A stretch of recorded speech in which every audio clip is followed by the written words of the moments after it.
Què és el que li ha molestat més del que ha vist publicat sobre vostè? Bé, a vegades l'intent aquest de donar una imatge totalment distorsionada de com soc, no? Però vaja, penso que més o menys qui ho escriu sempre és d'una determinada corda que ja sé per on van, no? Però tampoc m'afecta especialment. Digui'm la pitjor mentida que s'hagi dit de vostè, o que vostè consideri que és la pitjor mentida que s'ha dit sobre vostè.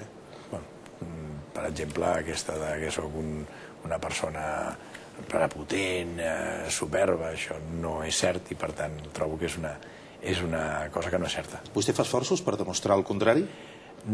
La veritat és que m'ho he arribat a plantejar, però és que jo crec que no cal, perquè si no semblaria que veritablement... Home, sap greu perquè intenten donar una imatge distorsionada, no? Però no... Senyor Laporta, ja que parlàvem de la premsa, algú que hagués llegit els diaris últimament, agost-setembre, hauria pogut pensar que jo li faig aquesta entrevista perquè seré el pròxim director de comunicació del Barça. No ho sap, que serà el pròxim director? No, mire, mes d'agost. Ja ho he llegit, ja. Mes d'agost.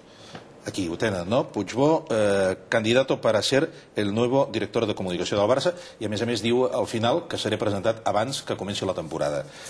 Després, Mundo Deportivo, 6 de setembre, suena Josep Puigbó para comunicación.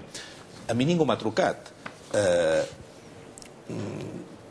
Bé, això de contrastar les informacions, certs periodistes i certs diaris d'aquest país sembla que no és el costum, deu ser de la vella escola. Ara possiblement hi ha més presses i es publiquen qualsevol cosa, per tant, rotundament desmentit. Ho dic perquè ningú pensi que jo li faig aquesta entrevista buscant que vostè em doni feina. Està clar, no? Sí, el que passa que jo ara he de ser políticament correcte, si em permet. I parlar dels seus companys de professió... No, ja n'he parlat jo.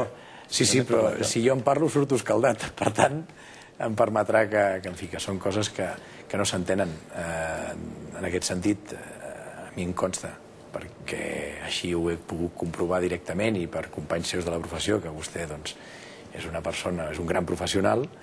El que sí que hi ha és que, en aquest sentit, vostè i jo sabem que no hi ha res d'això. Escolti, hi ha alguna cosa que li costa d'entendre dels mitjans, especialment?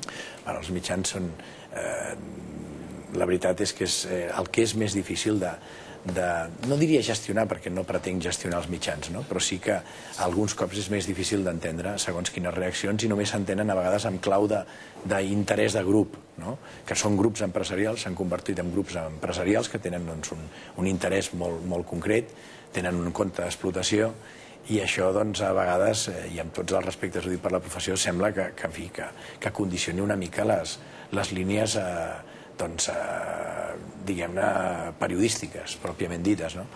Ara bé, també s'ha de dir que també tenim al país professionals que jo crec que són de primera línia.